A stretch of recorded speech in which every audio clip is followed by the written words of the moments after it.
அண்மை செய்தி மத்திய பிரதேசத்தில் பட்டாசு ஆலை பற்றி எரிந்து வரும் நிலையில் இது தொடர்பாக அவசர ஆலோசனை கூட்டம் நடைபெறுகிறது. மத்திய பிரதேச மாநிலம் ஹர்தா நகரில் பட்டாசு ஆலை ஒன்று செயல்பட்டு வருகிறது. இந்த ஆலையில் இன்று திடீரென தீப்பற்றி எரிய தொடங்கியது. அங்குள்ள பட்டாசுகள் அனைத்தும் வெடிக்கவும் தொடங்கியிருக்கின்றன. இதுவரையில் 3 உயிரிழந்திருப்பதாகவும் 40 பேர் படுகாயமடைந்திருப்பதாகவும் முன்னதாக தகவல் வெளியாகியிருந்த நிலையில் இது தொடர்பாக முதலமைச்சர் தலைமையில் அமைச்சரவையில் அவசர ஆலோசனை கூட்டம் நடைபெற்று வருகிறது. ஏற்கனவே 3 உயிரிழந்திருந்ததாக கூறப்பட்டிருந்த நிலையில் அதற்கு பிறகு அந்த உயிரிழப்பு எண்ணிக்கையும் 6ஆக அதிகரித்திருக்கிறது. மேலும் அதிகரிக்க கூடுமோ என்ற ஒரு அச்சமும் ஏற்பட்டிருக்கிறது. கூடுதல் தகவல்களை வழங்குவதற்காக செய்தியாளர் நிரஞ்சன் இணைந்திருக்கிறார். அவரிடம் கேட்கலாம். நிரஞ்சன், பட்டாசு ஆலை பற்றி எரிந்து கொண்டிருக்கு, அது வீடுகளுக்கும் பரவுவதாக ஒரு தகவல் இருக்கிறது. இது தொடர்பாக ஆலோசனை கூட்டமும் நடைபெறுகிறது. காயமடைந்தவர்களின் நிலை தற்போது எப்படி இருக்கிறது? அடுத்தடுத்த கட்டங்களில் என்ன மாதிரியான நடவடிக்கைகளை மேற்கொள்ள இருக்கிறார்கள்? வேதவழி, இப்ப நம்ம அந்த திரையில பார்த்துட்டு இருக்கக்கூடிய காட்சிகளை பார்த்தாலே எவ்வளவு அச்சம் இருக்கும் அப்படின்றத நம்மளால உணர முடியும். பல மீட்டர் உயரத்திற்கு தீப்பிழம்பும் நெருப்புமா அந்த எழுந்திருக்கிறத நம்மளால பார்க்க முடியுது. கிட்டத்தட்ட 60க்கும் மேற்பட்டவர், அதாவது அபிஷியலா வந்திருக்கக்கூடிய புள்ளி விவரங்களை வச்சு பார்த்தாலே 60க்கும் மேற்பட்டவர் காயமடைஞ்சிருக்காங்க. ஆனா இந்த காயமடைஞ்சவங்களோட எண்ணிக்கை 100 கணக்குல இருக்கும் அப்படின்னு அஞ்சப்படுது. உயிரிழப்பு 6 தாண்டி இருக்கு அப்படின்ற ஒரு விஷயமும் சொல்லப்பட்டிருக்குது. சரியா, இது மத்திய பிரதேச மாநிலம் ஹர்தா மாவட்டத்தில் இருக்கக்கூடிய பைராக்கர் அப்படின்ற ஒரு கிராமத்துலதான் இந்த விபத்து அப்படின்றது ஏற்பட்டிருக்குது. உடனடியா அங்க முதல் 5 தீயணைப்பு வாகனங்கள் மட்டும்தான் வரவழைக்கப்பட்டது. ஆனாலும் நிலைமை மிக மிக மோசமா மாறிட்டு இருக்கிறத தெரிஞ்சுக்கிட்டு பக்கத்துல அண்டை மாவட்டங்கள், அண்டை பகுதிகளில் இருக்கக்கூடிய 50க்கும் மேற்பட்ட தீயணைப்பு வாகனங்கள் இப்போ பணியில் ஈடுபட்டு இருக்காங்க. அது மட்டும் போதாது, இன்னும் 50க்கும் மேற்பட்ட தீயணைப்பு வாகனங்கள் அந்த சம்பவ இடத்துக்கு விரைஞ்சுக்கிட்டு இருக்கு. அந்த அளவுக்கு அங்க நிலைமை பிரச்சனைக்குரியதா இருக்கு. 100கணக்கான வீடுகள், பக்கத்துல இந்த வீடுகள் எல்லாம் தீப்பற்றி இருக்கு அப்படின்ற செய்தி கிடைச்சிருக்கு. அந்த பகுதியில இவ்வளவு பெரிய பாதிப்பு ஏற்பட்டிருக்குன்றதுனால செல்போன் டவர் அப்படின்றது நிறைய இடங்கள்ல சேதமடைஞ்சதுனால தொலைத்தொடர்பு அப்படின்றது துண்டிக்கப்பட்டிருக்கிறதாகவும் சொல்லப்பட்டிருக்குது.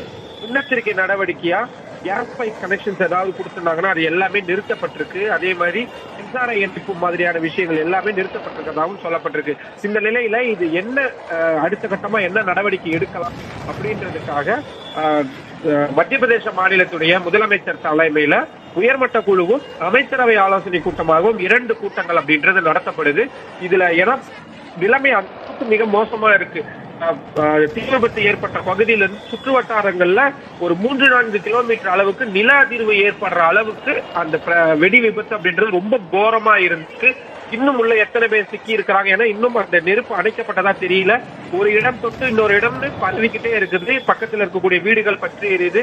அங்க ஏதாவது அந்த இடத்தை பொறுத்த வரைக்கும் நிறைய இடங்கள்ல சின்ன சின்ன பட்டாசு ஆலைகள் இயங்கக்கூடிய இடம் அப்படின்ற தகவல் கிடைச்சிருக்கு. அதனால அந்த பட்டாசு வெடி விபத்து அப்படின்றது தொடர்ந்து பரவிக்கிட்டே இருக்கிறதாகவும் சொல்லப்பட்டிருக்கு. ஸோ அதனால அடுத்து மேற்கொண்டு என்ன நடவடிக்கை எடுக்கலாம், வேறு ஏதேனும் உதவியை நாடுறதா, ஹெலிகாப்டர்கள் மூலமா தீயை அணைக்கக்கூடிய பணிகள்ல ஈடுபடலாமா, இப்படின்னு நிறைய விஷயங்களுக்காக ஆலோசனை அப்படின்றது நடக்குது.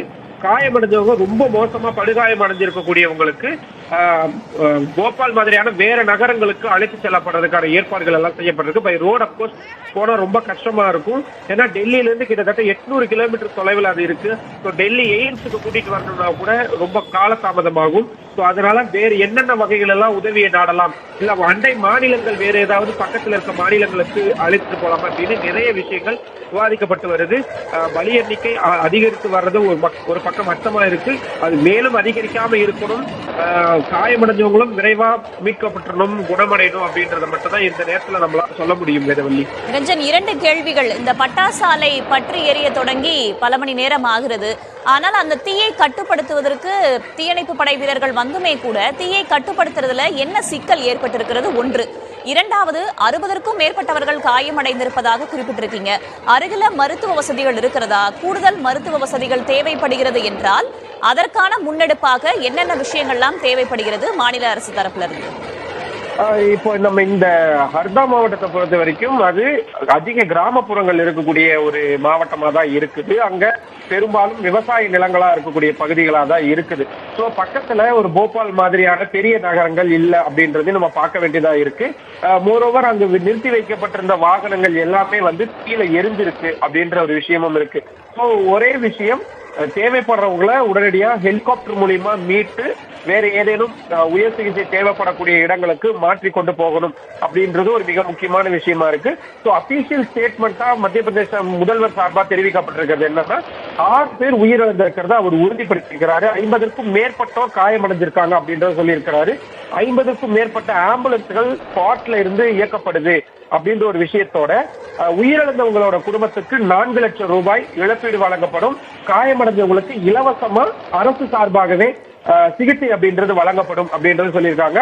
சோ மேற்கொண்டு பதக்கம் எதுவும் பரவாமல் இருக்கிறதுக்காகவும் நிலைமையை கட்டுக்குள் வைக்கிறதுக்காகவும் 400க்கும் அதிகமான காவல்துறையினர் சம்பவ இடங்கள்ல குவிக்கப்பட்டிருக்காங்க. இந்த விஷயங்களை மத்திய பிரதேசத்துடைய முதல்வராக இருக்கக்கூடிய மோகன் யாதவ் அபிஷியல் ஸ்டேட்மெண்டா இப்ப கொடுத்திருக்கிறாரு அப்படின்றத நம்ம பார்க்க வேண்டியதா இருக்கு. ஏன் ஏற்பட்டது இந்த தீ விபத்துக்கான இவ்வளவு பெரிய தீ விபத்துக்கான காரணம் என்ன அப்படின்றதுக்கான விசாரணை ஒரு பக்கம் நடக்கும். ஒருவர் எவ்வளவு பெரிய தீ விபத்து ஏற்பட்டிருக்குன்றத நம்ம பார்க்கிறோம். அந்த பாதிப்பு பக்கத்தில் இருக்கக்கூடியவருக்கு உடல்நிலை சார்ந்த பிரச்சனைகள் எதுவும் ஏற்படுத்தாம இருக்கணும். ஏன்னா பற்றி எரியறது பட்டாசு சம்பந்தமான விஷயங்கள், அப்கோர்ஸ் ஹை ரேட்ல இருக்கக்கூடிய ஹைட்ரஜன் அம்மோனியா போன்ற வேதிப்பொருட்கள்லாம் இருக்கும். அது காற்றுல பரவி பக்கத்துல இருக்கவங்களுக்கு எந்த சுகாதார பிரச்சனையும் ஏற்படக்கூடாது. ஸோ அதனால அங்க இருக்கக்கூடியவங்களை மீட்டு வேற இடங்களுக்கு கொண்டு போறது அப்படின்னு நிறைய விஷயங்கள் இருக்கு. காவல்துறையினர் உட்பட பல்வேறு தரப்பிலிருந்தும் இந்த விஷயங்கள் அப்படின்றது வந்து மேற்கொள்ளப்பட்டு இருக்கு. ஸோ வான்வெளியிலிருந்து அந்த காட்சிகளை பார்க்கும் பொழுது முழுக்க முழுக்க புகைமூட்டமா இருக்கிறதையும் பார்க்க முடியுது. பக்கத்தில் இருக்கக்கூடிய அத்தனை பகுதிகளுமே வந்து கிராமப்புறங்களா இருக்கு, வயல்வெளிகளா இருக்கிறதையும் பார்க்க முடியுது. ஸோ அப்கோர்ஸ் பக்கத்துல பெரிய ஹாஸ்பிட்டல்ஸ் அப்படின்னு எய்ம்ஸ் மாதிரியான பெரிய ஹாஸ்பிட்டல் ஒரு உயர்த்த சிகிச்சை அப்படின்றது இருக்காது. பட் பக்கத்துல உடனடியா அழைத்துட்டு போறதுக்கான ஏற்பாடுகள் அத்தனையும் முழு அளவுல தயாரா இருக்கிறது அப்படின்றது சொல்லப்பட்டிருக்கு வேதவல்லி. உயிரிழந்தோர் குடும்பத்திற்கு தலா 4 லட்சம் ரூபாய் என்று மாநில அரசு தரப்பில் அறிவிக்கப்பட்டிருக்கிறது. படுகாயமடைந்த பலரது நிலைமை கவலைக்கிடமாக இருப்பதால் உயிரிழப்பு மேலும் அதிகரிக்குமோ என்ற ஒரு அச்சமும் ஏற்பட்டிருக்கிறது. அது தொடர்பான காட்சிகளையும் நாம் பார்த்துக் கொண்டிருக்கிறோம்.